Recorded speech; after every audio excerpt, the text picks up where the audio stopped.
One, two, three, smile. Alas 8 kagabi ng pasukin ng hindi pa nakikilalang suspect ang One Pacific Hotel. Si Ali, naniniwala na honesty is the best policy. Doon po ako nung nangyari nakawan sa hotel. Ang sumido ka na naman, ha? Pag laging nangungunsume, lakas maka-acne. Tayo, kinukuha lang natin kung ano yung atraso. Walang labis, walang kulang. At si Eloy, ang mambubudol na may puso. Pasensya ka na anak, kung hindi ako nakulong eh. Sana Life, wala nang ganyanan. naniniwala ka namang wala akong kasalanan, di ba? Day!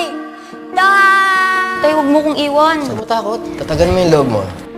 Ubus na ang apela ni Fred at walang makakaalam kung ano ang totoong nangyari. I'm an old man with lots of money and enemies. You have to find someone whom you can trust.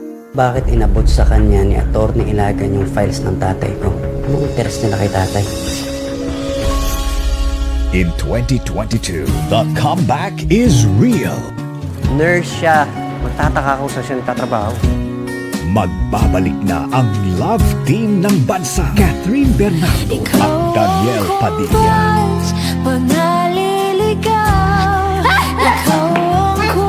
Hoy! Akala mo hindi kita makilala? Ikaw yung nagnakaw sa hotel. Wala kang ebidensya. So kahit isumbong mo pa ako, wala ring mangyayari. Napakasinungaling mo talaga. Ano, alis ka na. Sayang naman pinunta mo, baka namimiss mo na ako makita. Mamaamoy eh. Sa mundong puno ng panloloko,